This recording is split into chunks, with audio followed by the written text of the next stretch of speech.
What's the... No, the stream is live? Are we not doing the countdown? I can't hear you, Jacob. Did I miss something?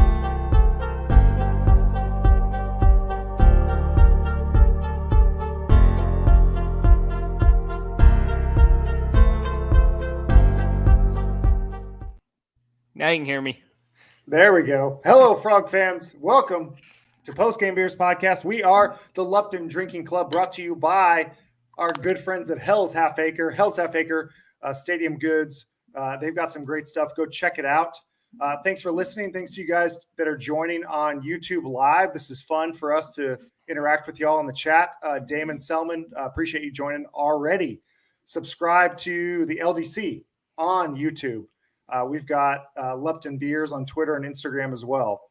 In the YouTube studio tonight, I'm your host, Kyle Malloy, at YellMK on Twitter.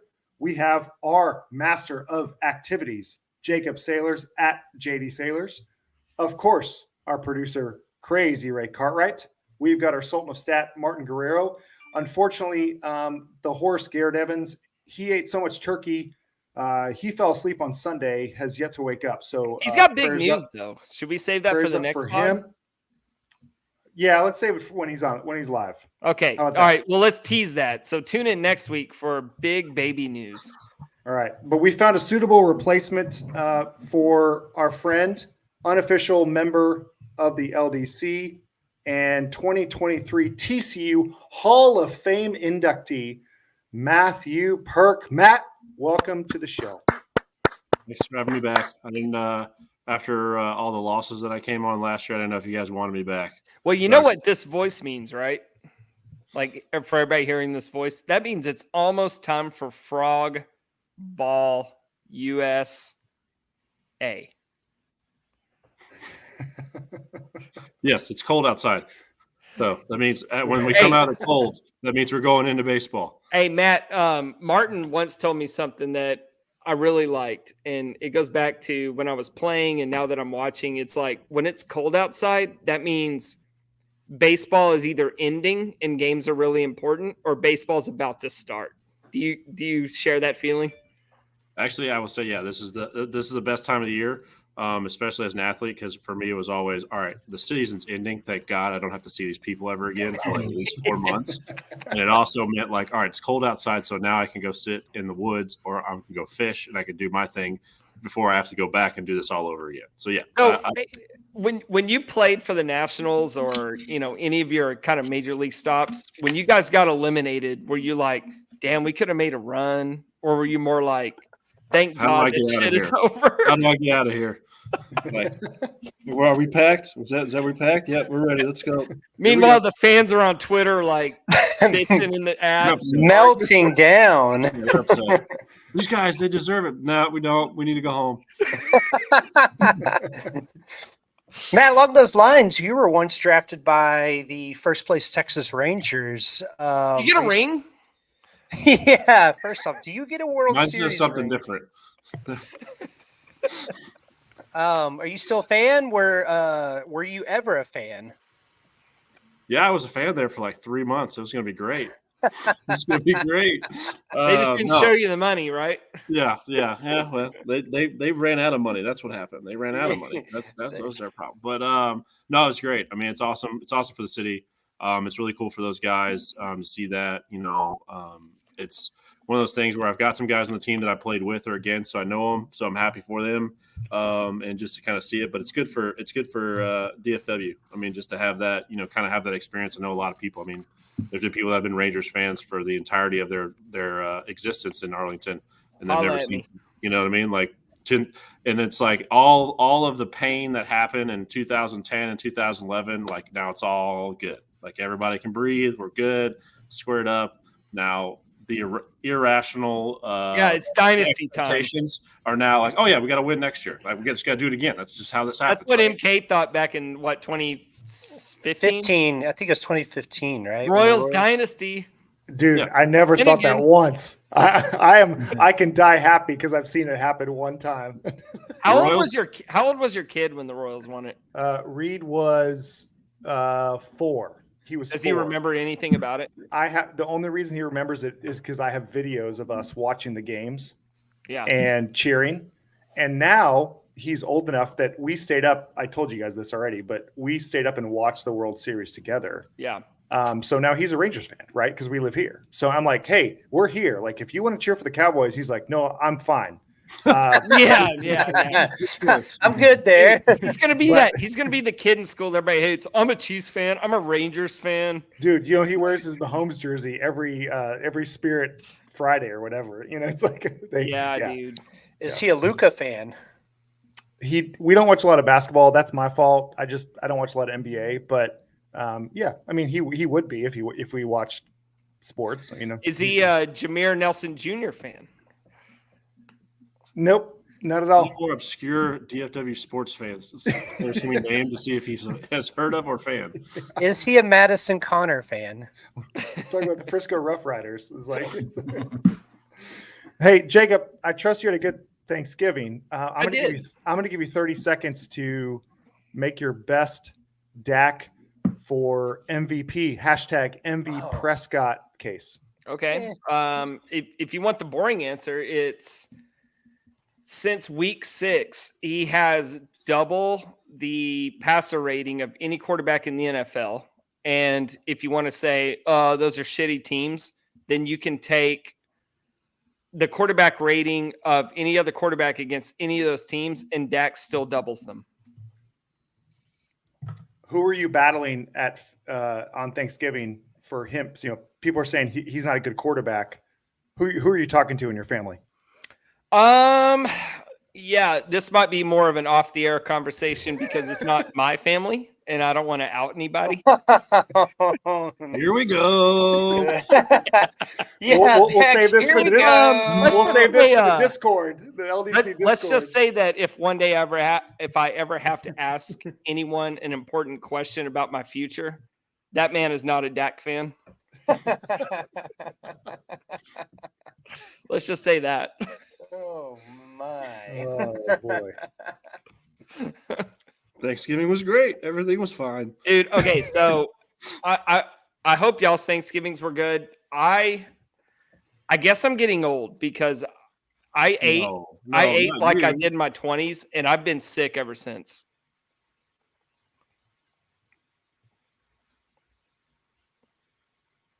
I have stories that I've told my son multiple times over now that when I was in middle school, I would go to my aunt's house and have 7 or 8 plates over and over and over again. And now I'm like, I see it and my brain wants to keep eating, but I'm done at 2. I'm done. 2? Dude, yeah. It's not so much, it wasn't so much like eating the Thanksgiving dinner because I had just a normal plate. It was the leftovers and then breakfast the next day and then taco casa and then some more leftovers, then a little piece of pie because you're sitting around bored.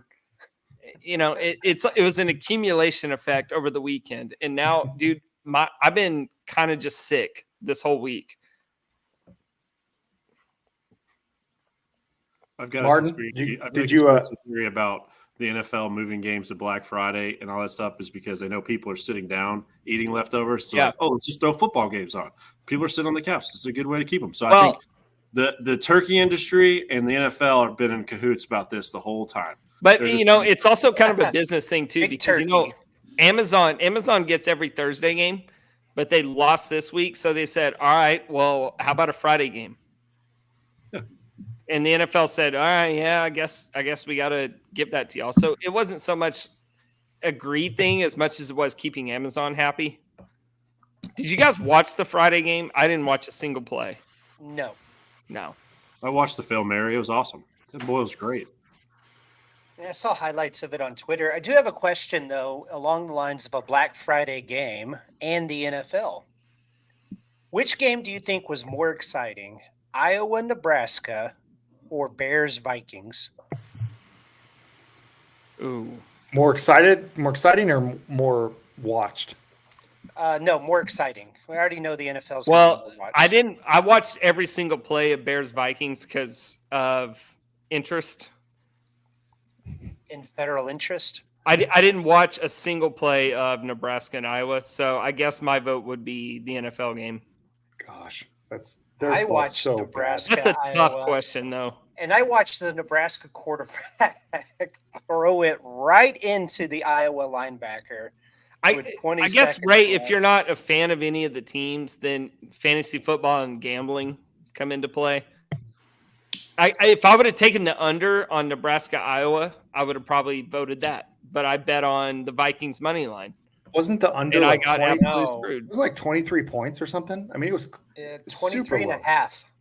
Yeah, and under hit, which is just the most absurd thing. Have you seen Iowa's first half point total for the Michigan game this weekend? 2. No, so let me guess. Is it all right? So first half, is it 6.5? No, because 9.5. Matt just said 2. Because aren't they supposed to lose by 22, but the over-under is like in the 20s? Holy shit. Are you serious? It is. I'll go ahead and tell y'all. It is half a point. No way. Yeah. Dude, they got to be able to get a turnover and a field goal. They're expecting like LSU, Alabama. No one gets past the 50 for like. Dude, I would put quarters. everything on Michigan. Why wouldn't Michigan just run the ball and run it up the gut? I mean, they're going to kill Uh, it. Dude, no, Iowa's defense is legit. Iowa's defense is very good. But you got to think a crazy turnover or something will fuck up everything, right? I mean, you say Iowa's defense is really good, but then look at the caliber of quarterbacks they've been playing in the West, Big Ten West. So it's like, is it the quarterback play? Is it the defense? You know. Well, see. it's funny y'all bring this game up in current time because do y'all know what yesterday was? I tweeted this from the LDC account, so y'all should give you a big hint. I do. But it was Mhm. it was the 8-year anniversary of the Frozen Baylor game. Oh, burr. Burr. 28-21, double overtime win. And the only reason it was 28-21 is because there's 21 points scored in overtime. Yeah, We haven't been able to do too many dramatic readings this year, but I would love to do one for the second half of this game because I was at this game, MK, Martin, Ray Ray was at this game. Same. but I was so drunk on whiskey because it was so cold that I don't remember it being this absurd. Okay, I'll just read from the top, starting at the third quarter. Okay, so TCU gets the ball. All right, and it's just possession back and forth. Okay, so we got punt, punt, punt, punt, punt, punt, punt, punt, punt, fumble, punt, punt, punt, punt, punt, fumble, punt. End of the second half. Dude, I was there. and looking at this drive chart. At what point do you say we're not playing football right now? At the end of the first half. Because this is just absurd, man. It wasn't TCU's only score a fumble recovery for a touchdown. No, so they had a score early in the game. Okay, so the game started. Baylor touchdown, TCU touchdown, Baylor touchdown. Okay, so then the rain started to take its effect because it's just a complete S show until Josh Caraway picked up a strip sack fumble and returned it to the house to tie it at 14. And that was your score going into half. And 0 points were scored. Beginning of that game was like Kansas State, Iowa State. Farmageddon. No, I didn't get to watch any of that game, and I'm a little End of the upset. game was like Nebraska, Iowa. Dude, I just can't believe my eyes. I'm looking at this drive chart again, and even though I was there, but real quick, I just want to hear y'all's stories, and I'll start. But we won that game. We rushed the field.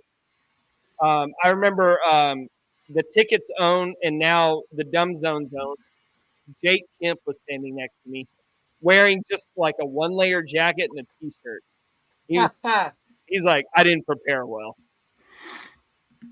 But anyway, so We got that stop on fourth down. He takes his little whiskey bottle, spikes it on the ground, and takes off for the field. And I'm like in shock. I'm like, oh my God, we just won. So I follow behind him. We rush the field and everything.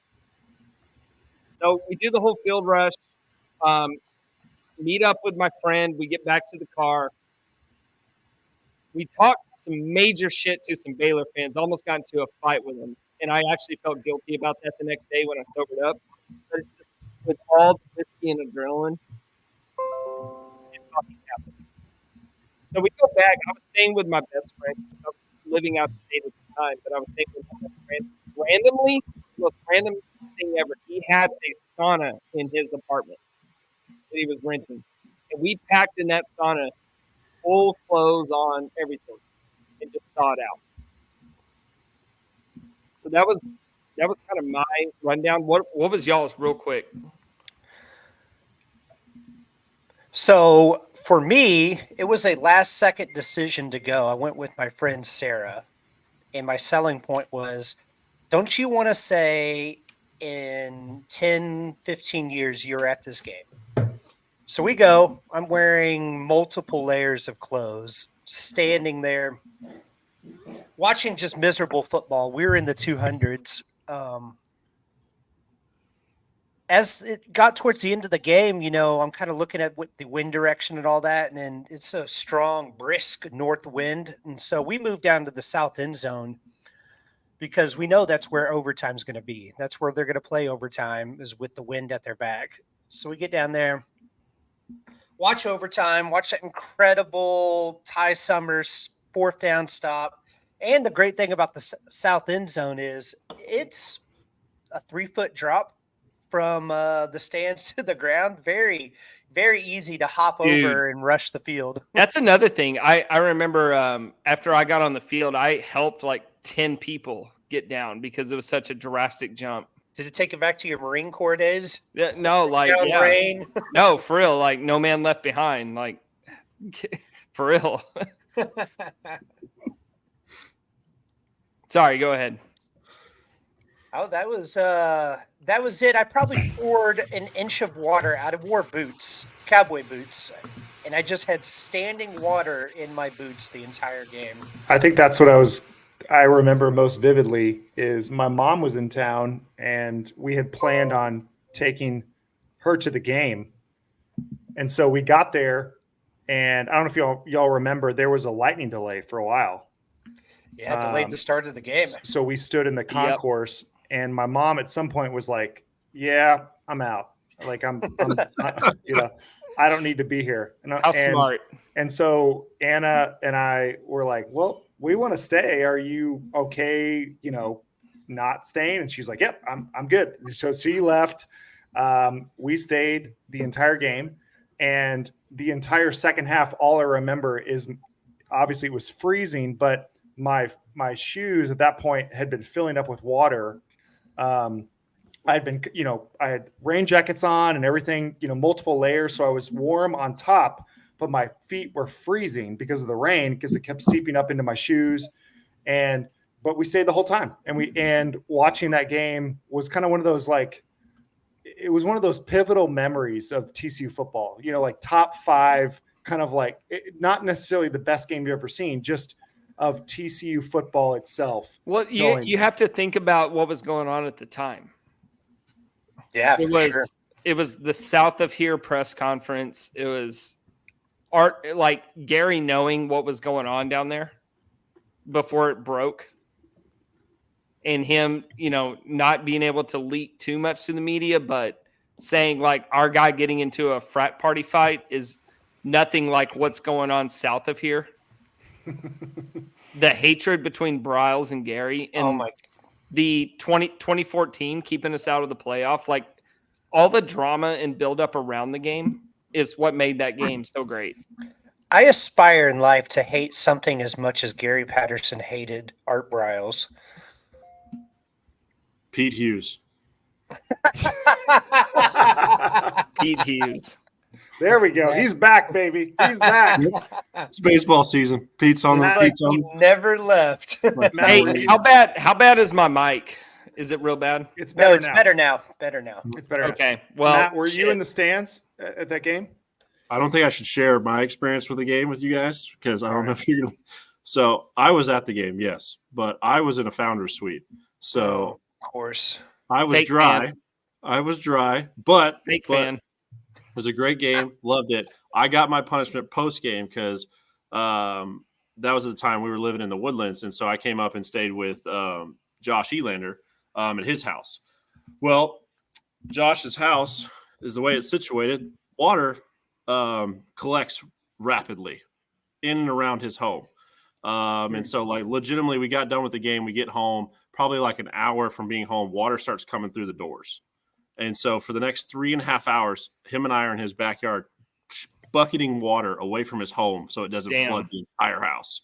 So while I did not get soaked at the game, I wore it for posts after that one. So it's like I feel like it evens itself out. You didn't have your driver come and do that for you? You know, I tried. He wasn't available. On the way home from the founder suite? Yeah, no, that was a call, late call. It was a late decision to come. I made a phone call. I said, "Hey, can I get tickets?" They said, "Sure." They're like, "We'll put you in here." I go, "I'm not gonna argue with you." And then especially when I looked at the weather, I'm like, "That's fine. I'll do that." But I served. You know, I wore it afterwards. Okay, I was outside. Your handler had a PTO day apparently. Yeah. So did you call your agent and complain after that? I did. I was I'll like, I need never better step accommodation. inside AMG again. Ever. So every time I go in the stadium now, when I look at those founder suites, that's immediately the memory that I have of being in there during probably arguably like legitimately the most rain I've ever seen in my life. Yeah. Are you and Josh still close? Yeah, absolutely. We actually just we've been texting today, so I'm hopeful to potentially get out and we got. I was fortunate last year. We spent spring break in Tennessee, so I got to go watch some volunteer baseball and see him and his family. So they just welcomed a second little girl into their group, so they're doing great. But yeah, man, he's awesome. We've lived together. We've known each other. He's one that I'll always be close to. For all the stuff that we did. Not only on the field but off the field. Man, that guy's he's a day one for sure. How's his leg doing? It's good. It's all right. All right, good. Let's bring him on the pod and ask him if Tony Vitel's as crazy as he appears on TV. Tony is quite the character. He lives up to the hype. I can tell you that much. Who does Josh want as our offensive or defensive coordinator in 2024? Do we want to start there as a segue into current? That was a joke, but why don't we jump into football real quick? I mean, it needs to be addressed, right? All right. So Frogs went to Norman on Black Friday. The last regular season Big 12 game for the Sooners. The offenses went wild in a 69-45 shootout. Frogs unable to stop just about anything on the defensive side. OU was gifted a couple touchdowns to start the game. Early bias from the SEC refs, in my opinion. My goodness. But the Frogs 100%. gave up 42 points in the first half. And despite, scoring a bunch in the third quarter, that was just too much to make up. So one high point I wanted to point out was that Jared Wiley, Amani Bailey went off. Jared had 8 catches, 2 touchdowns. Amani had 174 all-purpose yards, a couple tutties himself. The question I want to ask you guys before we get into the coordinator stuff is: if TCU is gifted a bowl game at 5-7, would you Wave guys at want to him, go? Matt. Sorry, MK. TCU is getting into a bowl game at 5-7. Would I do what? Would you want to go? Hell yeah, dude. Depends on where. I've got a hell yeah, and I'd at least watch. Hell no. I'm not going to watch the Liberty Music Bowl against God knows who. Liberty's fun. You don't want to watch this beat Liberty's fun, Ray. by like How 70 many times have points? you been to Liberty? 0 times, but it always looks like fun on TV. All right, here's the reason why I would go, hypothetically, because TCU ended up the 18th unluckiest team in the country. And that kind of vibes with what we've seen with top 20, baby. Let's go. With a lot of their close losses. Like, with all things equal, we should have at least 7 wins. at least. What's the point in saying that? Like, Well, it's just like, all right, so what did K-State end up? 8-4? yes. So they ended up with the same luck as us, except on the positive side. So, like, just kind of things that you can't necessarily control, just the way the ball bounced. You know, just things here or there, just random acts of football gods. Like, K-State could be looking at a 6-6 season, and we could be looking at a 7-5 season. If we start the year with Nicholls State, we beat Colorado in week 2. Like that's like Probably. if we play Colorado in week 2 and not week 1. Yeah. Like, So I've always had the opinion that 6-1. even though that came back to bite us in the ass, I really, really am glad we played Colorado week 1 to get the hype and the attention. Like, that was our most viewed game all year. Man, And and I was excited for that, not with the guarantee of actually winning the game, but just for that. I thought we would be up to the challenge. I thought we would still beat them by 20 points. It didn't work out that way, but I can't go back based on the result and say, damn, I wish we would have played them in week 4 when nobody would have cared. If you go back and listen to our pod after the game, we still thought we could win the Big 12 based on the performance. 100%. Yeah. Like, yeah, Colorado caught us by surprise. We'll fix some things and we're fine. Now, look, TC was extremely unlucky this year, but a lot of that was their own doing too. We had a snake oil salesman at a quarterback to start the year. That's a hot opinion. In my opinion. That's a hot opinion. So real quick, can we stick better? on that for a second? Yeah, Okay. Do you think Hoover was better?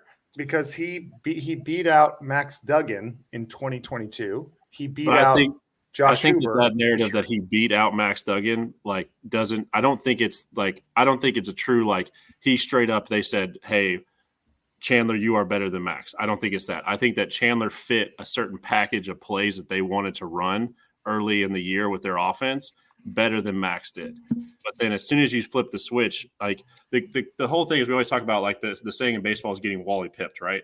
Like that's the famous thing. You're getting Wally pipped. Yep. Like Chandler didn't get Wally pipped by Max. Like it was just it revealed itself last year that Max was the quarterback that needed to run that team. And so like this year, everyone comes in, it's like, oh, well, Chandler beat him out. He's got to be better. This team's going to be fine. But it's like one of those things where I think that narrative gave him this allure that he was going to be able to take this team and lead them. And it wasn't the case. And now one of the hot opinions now is that Chandler's injury saved face for Sonny Dykes last year. Like it did the job for him that he should have done to start out. Yeah. I mean, I didn't at any point, like even with the way they were talking about going into last year, at no point did I think that Max wasn't going to start the season as a quarterback. Just because of the year prior, what he did the year prior, essentially he kept us in the season prior to that one, like he kept us relevant in a lot of that stuff and legitimately willed a lot of the things that happened on that football field. To the point I agree with you. My only thing is that if they chose Chandler as the starter, based on what I thought about Max Duggan, I thought, wow, all right, if Chandler beat him out, Chandler's like a Heisman front runner. Yeah. Well, I mean, the same could be said relative to baseball. It's like, all right, this guy's the Friday night starter. Well, who was the Friday night starter to open the year for TCU? True. And who ended up being the Friday night starter at the end of the year? Like, you know what I mean? Not as high leverage, but I see your point. But it's along the census of like, hey, you're our guy, great. And then it's like, well, we watch it out, and you're like, maybe you fit better this way. You know what I mean? Like, no, I totally get you. From the chat, our friend Jackson Day says, if we just kick field goals instead of going for it in the red zone, we're 8-4. Well, I trust that he's actually looked at this. You know, that's interesting at least. Has anyone mentioned that? Has Griffin Kell just been hurt this entire time? That's a good question. I early on in the year, I remember texting someone I'm pretty sure Griffin's hurt because if he was hurt, he made a 59-yard field goal. Right, but it's like 57. It was 32 yarders that he was even close, and it's like that guy was legitimately automatic to the point where last year we had no reason to believe he wasn't going to make it. It's Brett who's the Cowboys kicker? Aubrey. Aubrey. No, did I say Longhorns? I'm sorry, Cowboys. Same Yeah, thing. you said Aubrey. Aubrey. Okay, I thought it was. Oh, maybe I'm thinking of the Longhorns kick. But anyways, Dude, so you just have he has to missed like 3 field goals this year at 3 extra points, but he's perfect from field goals. It's the same thing. Yeah. Sorry. Yeah, I mean, we could get in the weeds about all that, but I think for Griffin, it's more so you're coming into the year with a different mindset. Like coming into this year, it's like I'm the guy. Like they're counting on me to be Mr. Game Winner. So I think it's just a little different mentality than just, oh, I'm the sneaky little kicker that nobody really expects much from, like he was last year. I don't know. I mean, I don't think we won or lost any games based on Griffin, but we need to welcome in. What he's saying is, instead of going for a touchdown on every possession, if you did is kick a field goal, they would have won 8 games. Yeah, that's an interesting theory that I'll push back real quick, Jacob. I think we definitely lost the West Virginia game because of missed field goals. They had 2 blocked at the end of the game.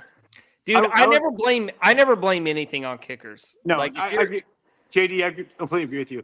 Welcome the horse. Yeah, we need to welcome in the horse. He a surprise join at the last minute. Surprise join. I may have to leave any second. But yeah, he's on top of a mountain right now, scouting out a position for the enemy. This is true. Against the enemy. But I'm here louder up to say that you cannot blame anything about the season on special teams. And I think that's a stupid thing to even contemplate. Like, did Griffin have some bad moments this season? Absolutely. Was he a little bit frustrating at times? Absolutely. Did we also give up a metric dickload of points? Yes, we did. It has nothing to do with special teams and any little widgets, any little bugs he may have felt. He's still a quality kicker. And we cannot look at this losing season and say, oops, special teams, because that's just not the case. MK, can you, for Christmas, gift me whatever it is Garrett is drinking right now? I want it all. I want the whole bottle of it. It's giving me videos after the dentist vibes. Am I lagging? No, you sound so drunk right now. I think Give me some of that gas. I need that. Dang it. That's unfortunate. I think it's just a video quality, but Hammered. hey, let's talk offline. Let's do a deal. Sure. What did Sean say to Groobs whenever he came on the ticket? Just hammered.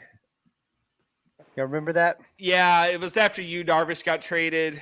Yeah, I don't know. I can't remember, but Garrett's about to come on and say Christ, Griffin Garrett. Kell is ready to go wherever. No, I think Griffin Kell's fine. I just don't understand why so would be you don't know. He was ready to go wherever. No, oh my goodness. Jesus. Oh my goodness. I'm gonna get off this subject real quick. So we lost by a lot. Yes, we scored did. a shit ton. What were your thoughts on Black Friday with the Frogs losing to OU in their last game against them? I tweeted at some point in the third quarter, I said, JFC, Joe Gillespie, get it together. The offense is playing their ass off. And your boys look like they're ready to go to Cancun. Well, no, the offense looked great. They really did. And then what really makes me mad about this game and all of the talk about this game is, oh my gosh, the comeback in the second half. Because I don't think that comeback is real. I think you're looking at a team that in OU that let it completely off the gas. What? Dude, I can't take you seriously right now. Why? Just listen to the audio after this post. Okay, I'll listen. I am on a phone in a hotel lobby trying trying to record on this show right now, so I suppose that would be inopportune for me. I hate it when I record from my phone after I've had 10 shots. Or you had your wisdom teeth out. I don't know. One of the two. Hey, let's just let Yeah. him cook. Garrett, what's your thoughts on Israel and Palestine right now? Let's All right, go to Lance, the worst I possible appreciate you having point. me on. We'll see you Oh, later. Garrett, we got to let you go, buddy. No, I was just trying to say, I think the offensive explosion in the second half is overplayed. Charlie. I think. I don't feel anything. Oh my gosh, dude! I have so many sports points to make right now that are so sportsy. Hey, Garrett, make them all, buddy. We're all going to go on mute. It's the Garrett Show for the next 10 minutes. Go. These are the friends that you choose, Garrett. Just know that. I choose to say that I think with the OU game, I think we saw an offense that looked very explosive in the first and second half, which is great. But I think this whole comeback. Dude, do I have a lag that's just insane right now or what?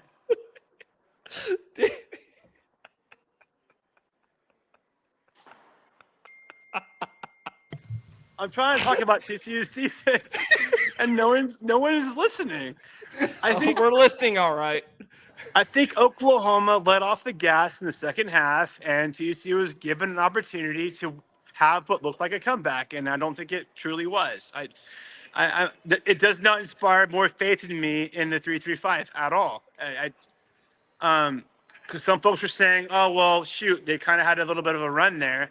I don't think that's real. I think we need to invest in the defensive line and put more pressure on the defensive front. It doesn't count whenever you have dudes who are kind of not really fully engaged as far as OU goes in the second half because they're already up by 20, 30-something points. I couldn't have said it better myself. What am I doing wrong? MK, do you know how many people are landing in DFW, getting in their rental car and saying, "What is this local TCU podcast I've been hearing about on Twitter?" Oh, well, guys. I tried. I'm sorry. Just wanted to contribute, but I guess I can't contribute. No, you contributed. Oh no, you you contributed. You've just made enough content for the year. We are All the gone. reels that are going to come from this one. That's going to be lovely. I can't wait for those. Goodness gracious. Goodness me.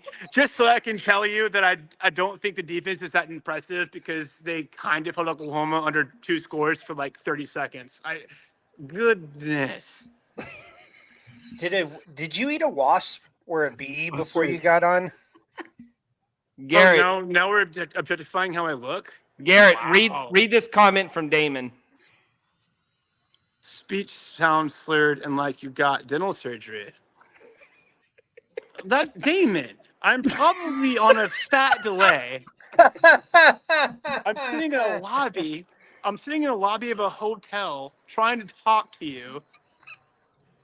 All right, that's enough of Garrett. I'm cutting him off. You just cut him out of here? He's What? gone. Dude, Dude, that's that's enough. the greatest content we've ever had on this. Yeah, but it was running its course, man. All of our fans want more Garrett. Yeah. He was like, I think, am I on a delay? I think your brain is, but we'll get it back. We'll get it back. I think it was just his connection, but that shit was so funny, though. It sounded like he got kicked in the head by a horse. It sounded like his tongue was 4 times too big in his mouth. Dude, that might be the hardest I've ever laughed on this podcast. I was crying. Like, I was actually, I'm glad to be back, guys. That's glad up there this with one. That's up there with hungover cursing Martin after the Fiesta Bowl. Yeah. Oh, okay. So The crowd wants Garrett back. Yeah. Yeah. We got to move on, man. We were talking about the game. Does All right, anyone I'll have add any him back. thoughts He loves on Garrett. that? He loves There, Griffin he's back. I'm muting him though. I'm muting him. He sounds like he's got 32 packs of Zen in his mouth. All right, I'll unmute him. Hold on. Garrett? Go ahead. Talk. He's unmuted. This is even I better. unmuted him. He's not. He's still muted. Just No, watching him yell. he's unmuted on my end. He's probably muted himself. Probably so. Anyway, all right, let's move on. We got a lot to cover here. Just let him blabber on the video. Okay, so final thoughts. 5-7. Congrats on the year TCU football. Anybody I else? guess. Hey, real quick, who are we losing? Who do we need to shout out? Jared Wiley. Yeah, shout out to Jared Wiley. He probably will be a really good pro. Amani Bailey's probably getting drafted. You think Yeah. so? Yeah. You think so? Yeah, I think so. Yeah. Dude, he was so good. So at one point when we were down by 1 million and Amani Bailey's still running for his life, I tweeted, Amani Bailey is the one guy on this team I can say without a doubt has never quit on a single play all year. 100%. Could not Coleman- agree more. And I got Coleman- a lot of love from like his former high school teachers, and like that tweet kind of from my perspective blew up. Like I don't get thousands of retweets, but this one got hundreds, and it reached a lot of people that Amani is close with, and they were like really proud of him. So that kind of made me not feel good about the tweet, but made me feel good about him. Everybody's nodding their head. That's great for an audio Well, form. I had myself muted. Could not agree more. Amani Bailey was awesome this year, despite the struggles around him. Jackson says, I will contribute as much NIL as necessary to keep Amani. Flying T. You know? .com. Dude, I say whatever's best for Amani. Let him go. Let him go fly. It's crazy. Like Amari Mercado is having success. Yeah, which he was a backup last year. we would have never suspected that he would. I mean, that There's that he would actually play in the NFL, let alone start. What's our running back coach name? Is it Tony Anthony Jones? Yeah. So he's getting a lot of looks at small time head coaching jobs because of what he's done here at TCU. Yeah, I've only seen Steven Johnson, noted Memphis homer, tweet his name out. I mean, where there's smoke, there's fire. Could be. I'll grill him the next time I see him. All right. Yeah. Hold him to the fire. Let's get him on the pod and expose him for who he really is. Without the horse. Dude, that shit was so funny. That was great. Have All the right. horse just talk to him. Just the horse lead. Just let the horse lead him to water. He's gonna hate hearing that audio. I promise you. He's really hard on himself on the podcast. When he hears that audio, he's gonna blow me up. I know he is. All right. Poor little So feller. let's put this football season to bed. Where are we going next, fellas? We got basketball or baseball to touch on? I mean, do we want to talk a little more about football? I mean, We haven't how do talked you whether or kinda- not- how do you look at the season as a whole? I say it absolutely sucked. You beat Baylor and SMU. I mean, if you're looking at rock bottom, it's losing all the games we did plus Baylor and SMU. I'm glad it ended because like having another month to like play, like we don't need that. We legitimately need a deep eval on like, first off, we need to put 4 people on the defensive line moving forward. Like it's not even like at this point, it's not a debate. If you cannot, we cannot get pressure with 3 people. We will never get pressure with 3 people. I don't care how much they say it. Like you're just not going to. You got to put 4 people down. And I hear you, Matt, but I don't think we're making any coaching changes going into next year. So you're seeing the 3-3-4 all over again. Yeah, I mean, we're probably gonna see the 3-3-5. Like it's probably gonna stick around. Yeah, 3-3-5. We're gonna keep complaining about it, but like at the end of the day, like anytime you see any football program that's prominent, like what is the one key that they always have? Like they can get after quarterbacks. And it's like if you can't create any pressure on a quarterback, it does not matter. They're going to be able to you can't expect even if you have 7 guys drop back, they can't guard people for 10 seconds.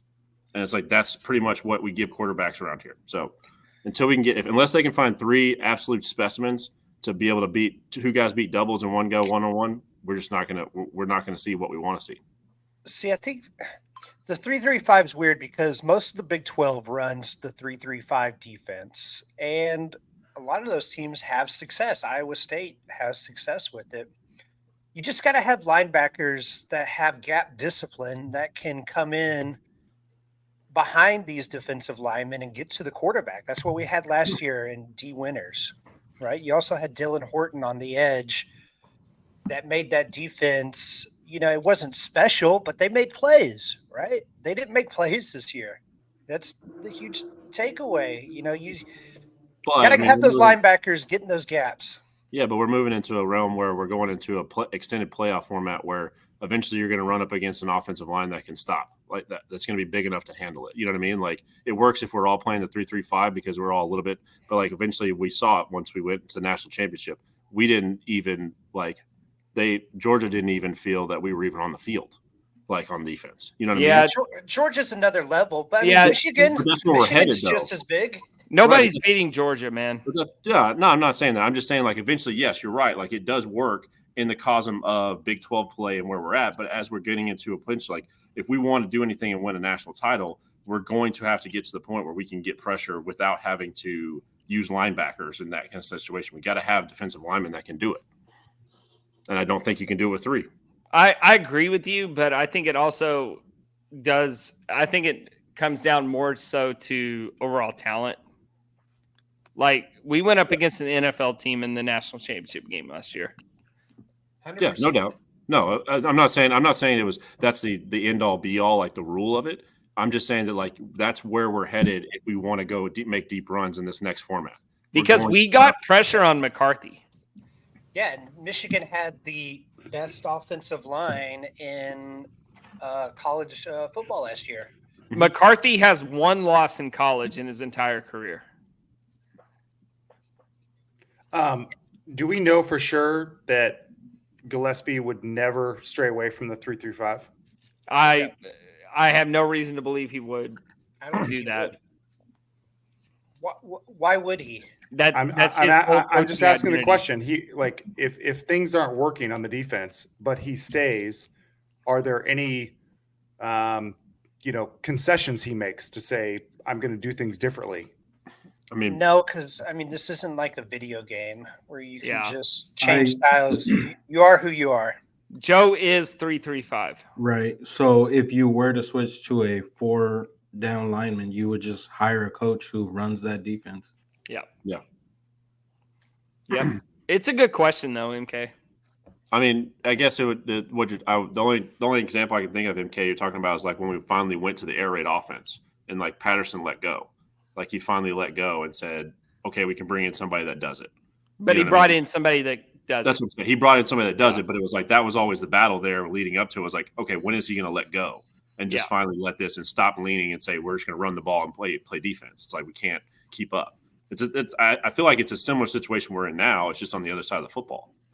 Like we're stuck here and we're saying, okay, this is what we know, this is what we do. But it's like, well, at some point you got to let go and we got to at least see if it's a dumpster fire.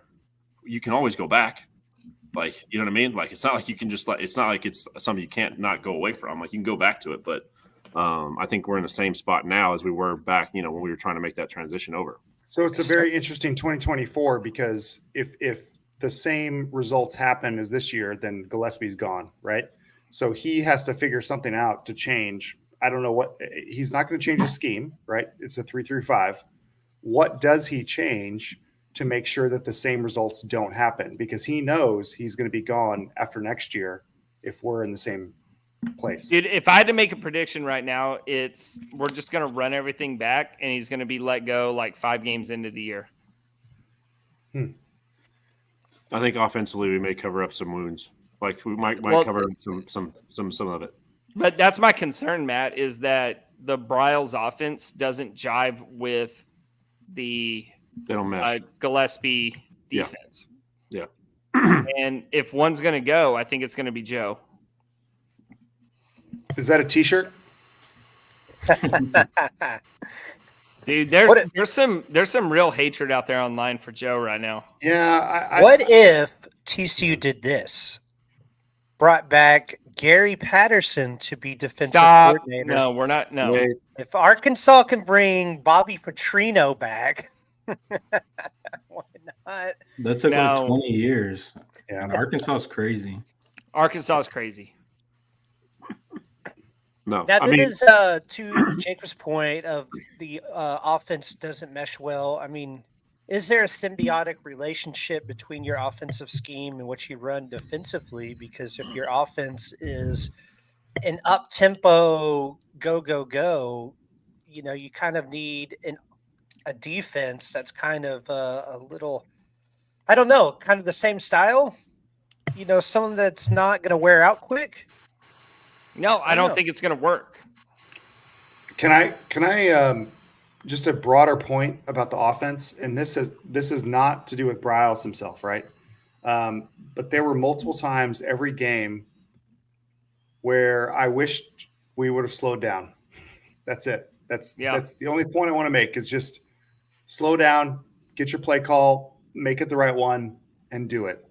Dude, And the thing is like the Bryles offense it's the same way every time. So you're not catching anybody off guard, right? So if the hurry up is not catching people in changes or catching the defense like out of position, then what's the problem with slowing down and making sure your offense is ready to go? Yeah, the offense that he runs was a lot more valuable, 10 years ago when he was at Baylor before they implemented these rules of, if you make substitutions, you got to wait for the defense to make substitutions. Right. So it really lost a lot of its like utility in the game. It lost its edge, its advantage over catching defenses by surprise. Yep. You're right. no, a perfect example of that was the 2014 game. That's exactly what they did in the fourth quarter. It's the only reason why. If we had, think about it now. Like if we had the substitution rules that we have in now, I don't know if Baylor has enough time, to catch up. Yeah, that's crazy. That's a great point. It's crazy. So here's what's going to happen. We're going to go into next year feeling a little depressed, a little down, like expecting, well, let's just make a bowl game and we're going to win 11 games and make the playoff. Careful. Dude, it's what always happens. Anytime we go into season hyped up, we're let down. And then we go into the next season, like expecting the worst, and they win 10 plus games. It happens all the time. I'll be very curious what the reports are out of camp, right? Because this year, I won't. I'm not buying into any of that garbage. But for the first time in a long time, they pumped, like we've talked about this. They pumped the crap out of it all season long. Like this team, it has got the stuff, and they did not have it. They didn't. Practice well. Dude. No, that's the thing. I think they underperformed. They were also unlucky. Like. I think all the reports were correct. A 5-7 team underperformed, unlucky. What is the best possible outcome for this team this year? It's not the playoff. I mean, it depends Maybe on the schedule. 9-3.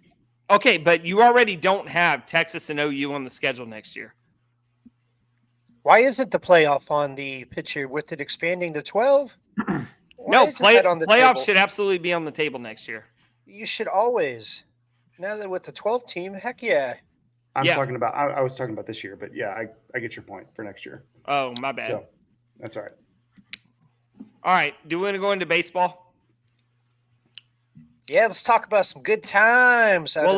Before we talk about baseball, let's talk about Hell's Half Acre Stadium goods. Go for it. So Hell's Half Acre Stadium goods should be your one-stop shop for all TCU apparel. If it's starting to get into Christmas season, I know you have Frog fans on your shopping list. Go to Hell's Half Acre, SG.com/Lupton Drinking Club and find all the latest gear, all the classic gear, all the best sellers. He's restocking that inventory all the time. So when anything is sold out, just check back the next day because it might be there for you. Hell's Half Acre, SG.com/Lupton Drinking Club. If you go to that link, it's the same price. It's the same apparel. We get a cut of it, and then we get to reinvest it into content for you. So do all your Christmas shopping for all the Frog fans at Hell's Half Acre SG.com/Lupton Drinking Club. MK, let's talk baseball. We had a D1 baseball report shared by Kendall Rogers for the fall baseball. Today actually came out today about frog ball, and it was kind of glowing, and that makes me a little nervous. Not going to lie, because he was talking about should be a top 10 team. They've got the power back. They've had some great transfers in. The pitching is back. A plethora of pitching.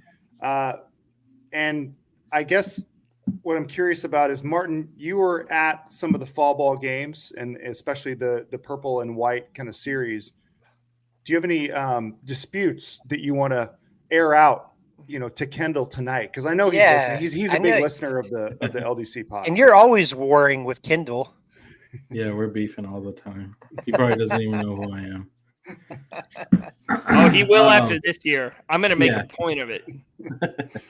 I mean, there's some interesting stuff in there, like Jack Basier playing first base. I thought that was interesting because I really didn't see him at first base at all. A lot of talk about Ryder Robinson playing third base, which when we talk about Ryder Robinson, I was the biggest Ryder Robinson fan. I didn't really get a lot of looks at him at third base. And I think he did have a slow start in the fall. He did catch on during the Purple White World Series. But I just found it interesting that Ryder Robinson was the guy he was talking about playing third base and not somebody like Brody Green, who was amazing all fall. I mean, he did eventually bring up Brody Green, but not position specific. And then the other thing I found interesting was he said something about Peyton Tolley or A-Belt in the rotation. Mm-hmm.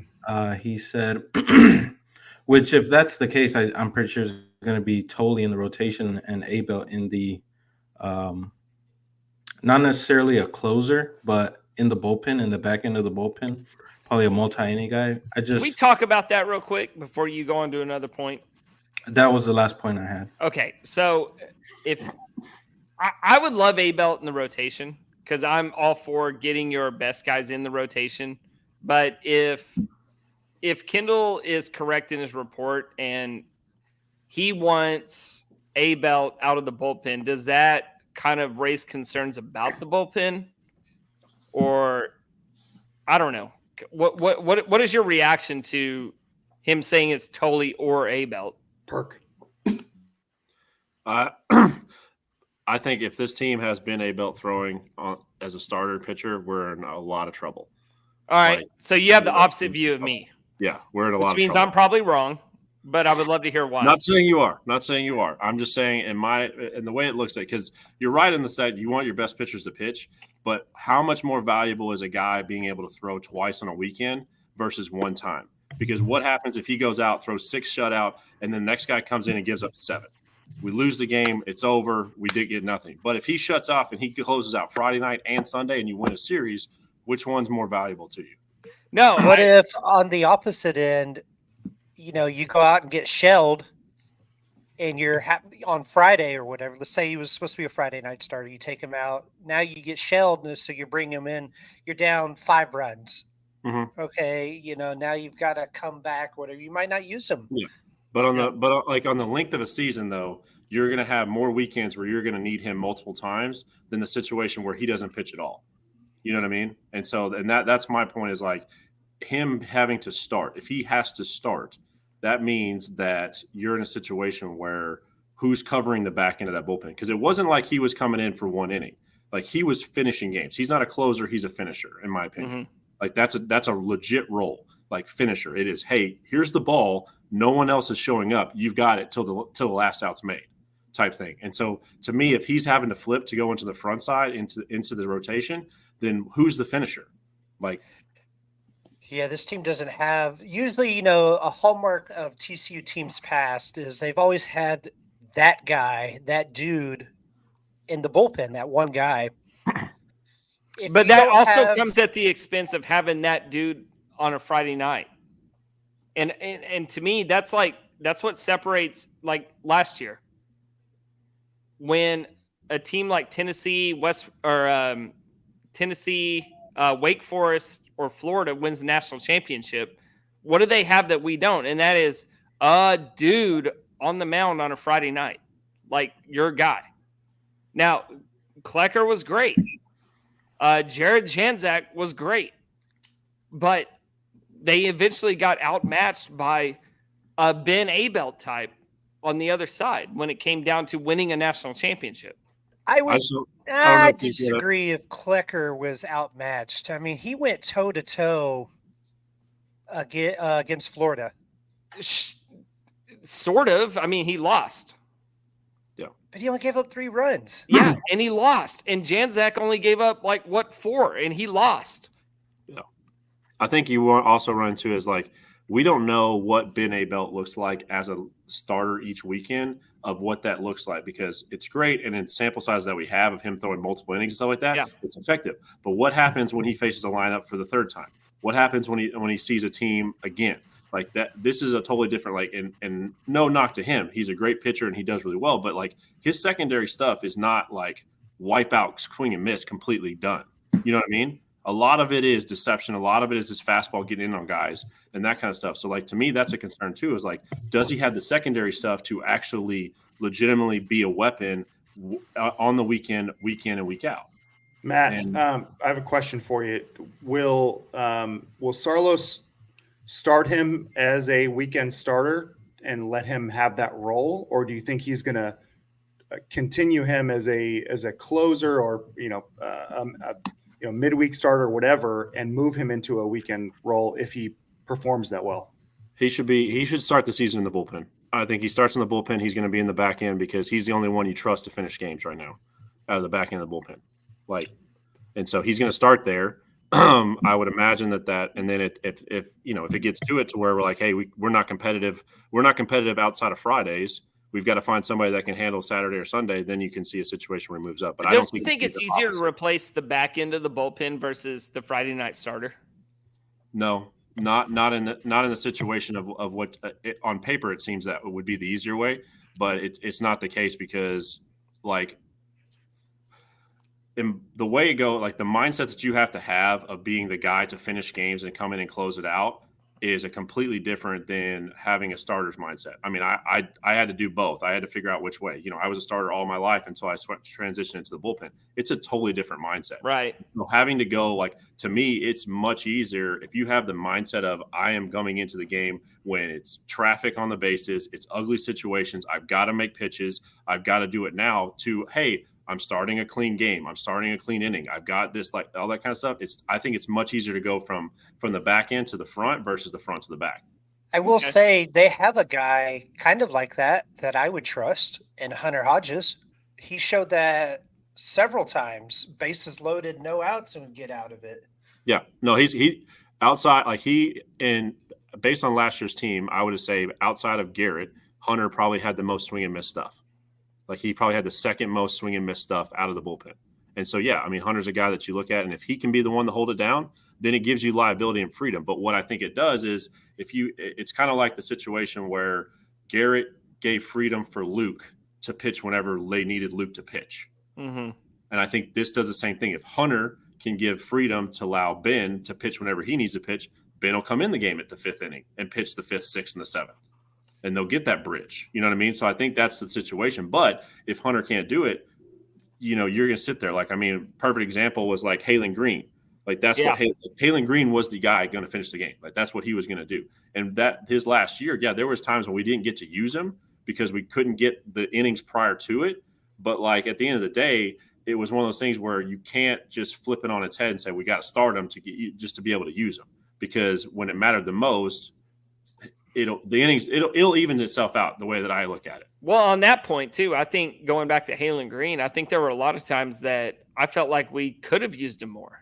You know, if you looked at other kind of premier closers in the Big 12, they were getting like twice the innings Halen Green was.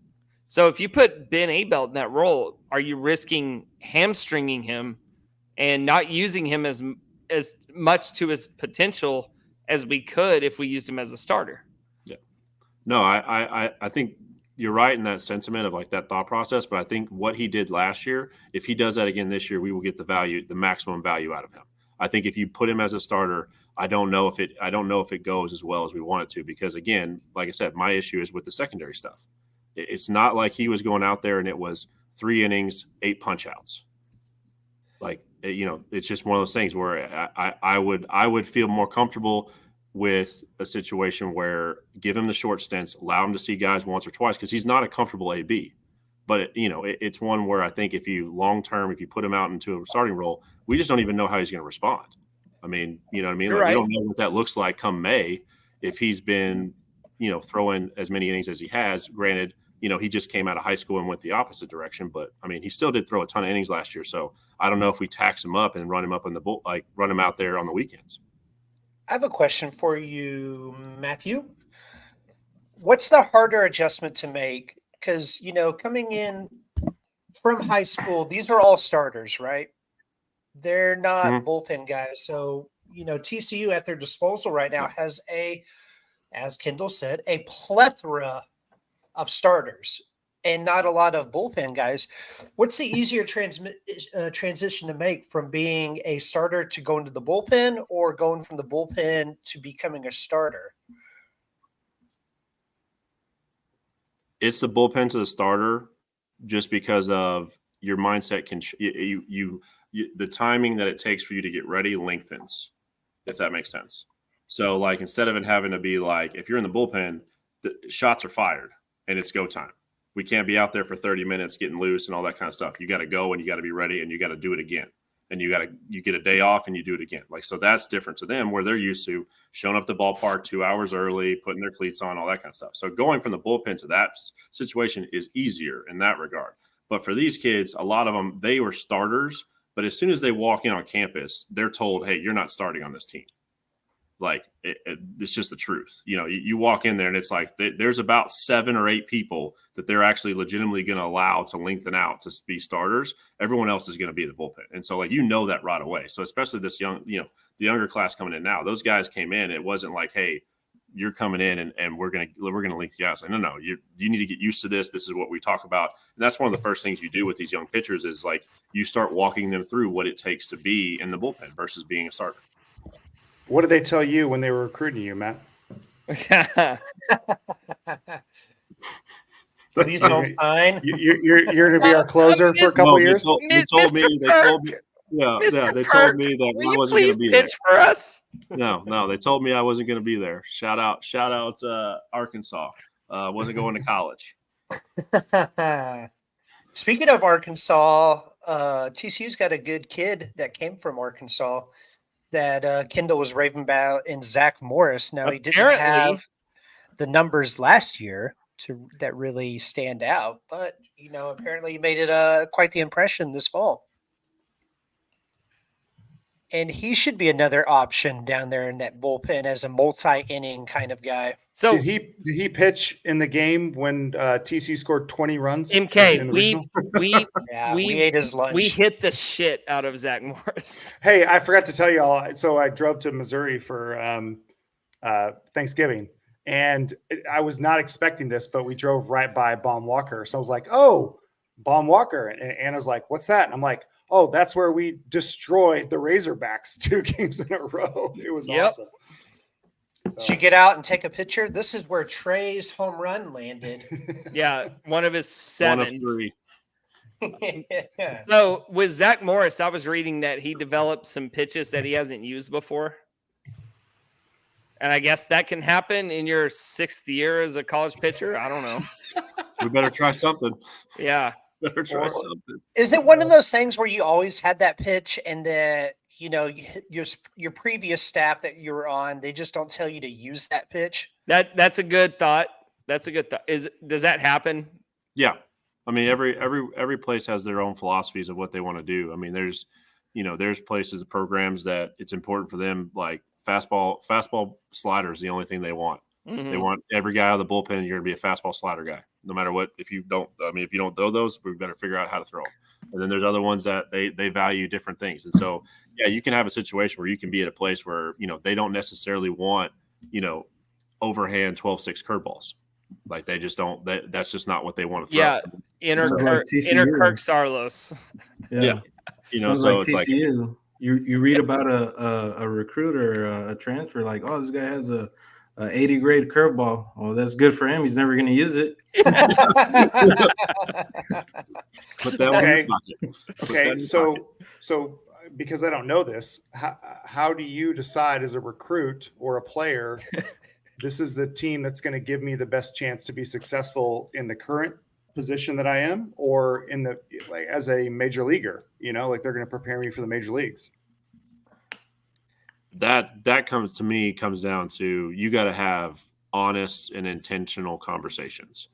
I think nowadays a lot of it, especially with the way that recruiting is has changed a little bit. I think it may swing back a little bit now that we've stopped all of the communication with 11-year-olds. I think it may change a little bit, now that we're back to kind of a normalcy of these kids need to be 16 years old. You get to watch them. You don't talk to them for a while. But I think just conversations of actually, sitting down and talking about it. It's one of those things where if you don't ask, you're not going to know the answer. And most of the time, any coach, if they want you to come to campus, they're going to tell you, to a certain extent what you want to hear, but you can ask things in a certain way to figure out kind of what that looks like. And on top of it, the onus too, for me, is on the athlete. You need to look at the roster construction that they have. Like if you're walking in, say you're a midweek starter at, a school and you're walking into a team that's returning all 3 weekend starters, do you expect to be a weekend starter? If you do, great. I'm glad you got that ambition, but is it right? Is it likely? You know what I mean? Like that to me is a lot more of it's on the onus of the player to have real intentional conversations, but also you need to look at where you're going and not just, you can't just take everything at face value. Matt, we asked the chat if they had any questions for you specifically. One of them from Jackson Day, our guy, said, do you have any bullpen shenanigan stories or story maybe that you are willing to share on the pod? It could be from the majors too, not just TCU. Yeah. Don't out scooters. Hey, did you ever have to ride in the in a golf cart the big baseball? Oh, actually, so I did one of my last years. Yeah, so I got to do that. I'm a big fan of that, by the way. Some of those runs are a long ways. If you're telling me, hey, you hop in a cart and hang out for a little bit, that's a great idea. I'm good with that. But I'll say my thing was I was a big proponent of making deals, because, you sit in the bullpen. What's the one thing that's going to happen? Every child, that's, from age 1 to 50. You suck. They're going to tell you, they're going to call you everything you want. But guess what they're going to ask for? Balls. They want a ball. Autographs. Can I get a ball? Can I get a ball? Can I get your cleats? Can I get your belt? I'm like, no, none of that. But so what I did was I flipped it on its head. It's like, all right, you want a ball? Great. Awesome. That's cool. I want Dippin' Dots. Straight up. Large Dippin' Dots. The feudal system. You come back with cookies and cream Dippin' Dots, I'm giving you a baseball. Deal. First one that does it, deal. Kid goes and does it, I honor my deal. So you're running the barter system. Yeah, 100%. I'm not going to sit here and listen to this for 4 hours, and have to tell you no. I'm going to get something out of it. So I did a lot of that. That was a lot. I will say two of my favorite memories of bullpen shenanigans was one was the Big 12 championship in Oklahoma City when we played the Oklahoma State when we played them. So same thing, right? There's 175 kids that line that wall in Choctaw, and everyone's like, I want a ball, I want a ball, ball. All right, so I look at them, I'm like, listen, I don't want to hear another person ask for a ball. And for every run we score, I will throw up a baseball. But if anyone asks for a baseball that walks up, that's here now, that comes later, no matter what, if they ask, no more baseballs. We sat there. It was the greatest silence that we've had in that time frame of that game. It was awesome. Like, it was awesome. I actually had some TCU people come to me afterwards. They go, "That was great." Like, I mean, legitimately, those kids, they stayed quiet. They did their job, and I threw up baseballs when we scored.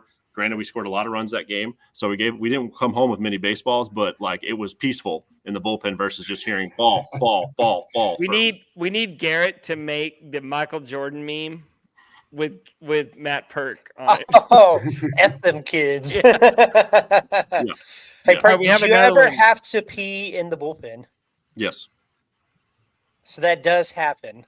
Yeah, if you see a bullpen guy taking a knee, he's taking a leak. So you know what he's referencing, right, Matt? It was Yeah. that shit in Fayetteville. Yeah. So it came out later that the bathrooms that were supposed to be accessible to the TCU bullpen pitchers were locked. And they were like, "We gladly would have gone in the facilities had y'all not tried to lock us out of them." Shocker. Were there ever any like games played with you on the road like that, where they lock the bathrooms or do any, kind of silliness in that regard? Yeah, I mean, every place. I mean, especially when you play in minor league cities, there's all a bunch of shenanigans that happen outside the field that leaks on somehow. So there's a bunch of stuff that happens in that regard. But you see all of it, man. I mean, you get stuff thrown at you. I've had stuff thrown at me. I've had stuff said about me. I've had stuff like, people try to take my stuff, like take my bag physically, like run it up the fence, like try to like run it up and me not notice it to like get my. So you get it for sure. Doesn't surprise me that somehow, some way that something that was supposed to be open was closed and it was going to hurt the non-home team. Mm-hmm. Crazy thing to think. But yeah, I mean, people tend to mess with you. There's a lot of good people out there. I will say that there's some idiots. But it's really fun when you find the really good ones that you can go back and forth with and kind of do some stuff, so. All right. List the top 3 items that were thrown at you, like in most shocking. Number 1, dildo. Number 2. Yeah, I was going to say, my original question was going to be just list the sexiest items that were thrown at you. I will say that there were, I don't know if it was my direction, but we did have a lot of, we had some female clothing that was dispersed. I was going to ask. Yes, sir. Yeah. Swinging around your head like a helicopter. How many bras have you autographed? I can't say anything about that. So Now, have you ever wanted to Frank Francisco someone and just go ahead and toss a chair right into the crowd? I will say the people in New York pushed me pretty far. So with their disparaging comments about my wife was pretty. No. Oh my. Okay, let's turn it positive. Bradley Manis in the chat. Matt, is TCU a good place for a pitcher who is willing to earn his way into playing time? Yes, absolutely. TCU is one where this program historically will reward people that put in the work and put up results. And that's the case for a lot of places, but I know that, with the way that this program is run and what's valuable is you can have less success on the field, but if you're doing the things that you're supposed to off the field and in practice and in the classroom, all that kind of stuff, you're going to get your opportunity to show. Now, do you take advantage of it? That's up to you, but you're going to get what you're owed here if you do the work. Are there any examples of hyped up pitchers that come in with preconceived expectations? Yes. Matt, I have a question for you. So, Lupton's generally thought of as a pitcher's park. We saw with the new batter's eye this fall, it not being a pitcher's park. How much do you think the berm being back there was kind of helped that? And now that, they have that batter's eye, maybe hitters can see the ball a lot better. I don't know if that necessarily helps it. I mean, the biggest factor for it being a pitcher's park is the wind. It's when are we going to have, like in the springtime when you're playing baseball, when are we going to have a calm day? And if it's a normal day, the wind's always going to be blowing in. So, that I think that plays into it more than the batter's eye. It definitely, because my thing is even before even before the berm and all that stuff, like we really never had people complaining about not being able to see a ton. You know what I mean? It was never like a narrative that was like, man, we can't see. You know what I mean? It was always just because of the way the field was set up. Now, I will say this field, based on the dimensions of that, it's smaller than what I pitched in. You know, our field was even bigger, but we also had hot bats. So, you know, it kind of plays true. But, you know, I would say that it's more so the fact that the wind's always blowing in. So it's going to be hard to get balls out of here anyways. During El Nino, is it more of a pitcher's park or a hitter's park? Depends on if your left shocker is open or not. Last question before we get out of here, Matt. So walkout songs in college or MLB. I'm not sure if you did as a pitcher. If you didn't, what would they have been if you were batting? So my walkout at TCU was "New Noise" by Refused. All right, let me Google that. So Friday Night Lights going into the Alamo Dome. That's that song. Nice. But and then in the big leagues or in baseball, you know, minor leagues, you don't this way. In the minor leagues, as a bullpen pitcher, you don't have a walkout song. No, they're playing like the Funky Chicken or yeah. No, they're reading the ads. Is what they're doing when they're doing a pitching change. This pitching sell. change is brought to you by yada yada yada. So you don't have a walkout song as a bullpen pitcher. You do as a starter a little bit, and then the hitters. But then, but in the big leagues, it's actually kind of cool. I didn't pick mine, but what they did was the song it's called Percolator, and in Chicago, it's a Chicago house DJ song. And so like like when I ran out on the field, no clue. Like what if there was going to be one, if it was going to like what happened. And then this song came on. And so like it kind of clicked and there was like, oh, did you pick that? I go, sure. Yeah, of course. Like I knew what was going on, but yeah, so that's what I had. I think it's great. I think it's a good way to show some expression for pitchers. I wish they would stop reading ads because I'd like to hear more, you know what I mean? But I get it. You know, we're trying to make some money. So one last thing, Matt, before we close up, Bradley says, he has a son who has offers from Arkansas, Duke, Oklahoma State, and TCU. Give him your best recruiting pitch within 30 seconds or so. He's committed to TCU. Yeah, so we got to keep him because, you know, Arkansas and Oklahoma State, they're calling. They're tampering. I'll say, you know, being a local DFW kid, there's nothing better than being able to put on the purple and white and being a part of this community. And it's not just what you're going to get on the field. It's everything that you get off the field. And it's not something that you think about when you're a player, but it's something that's definitely valuable when you're outside of that. Because, I mean, at the end of the day, man, you're going to be a non-baseball player more than you're going to be an active one. And this community, without a doubt, always takes care of their own. And so to me, my time at TCU was great. The field, the playing, and all that kind of stuff. Omaha, Rosenblatt, that's awesome. But what I'm finding is the relationships and the people that I have from this community from that time and moving forward outweigh it significantly. So if you can put on the purple and white, you're going to be successful in life, which to me is way more important than whatever we're going to do on the field. Matt, where does meeting the LDC rank in that post graduation experience for you? Right. Is it a help or moves a hurt? the needle? It moves the needle, boys. We move the needle. In one direction or the other. Bradley also says that he's been a Hog fan for 40 years. Well, to Bradley, I would say, you know, do you want to win a regional or do you want to lose a regional? Yeah. I'm with it. All right, MK, let's get us out of here. We're 80 days away from Frog Ball USA.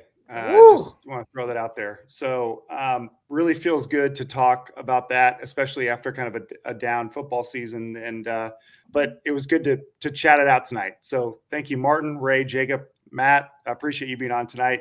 Been a fun show. And we will see you next week. We'll probably get into a little bit more basketball than we did tonight, which was zero. Which is all the basketball they've played so far. And we'll let Ray. We'll let Ray talk 5 minutes on TC Women's Sports, which is firing on all cylinders. Hey, right I'm now. headed to Fayetteville this weekend. No. All right, we're out of here. I'll be in Fayetteville this weekend. Go Frogs! Go Frogs!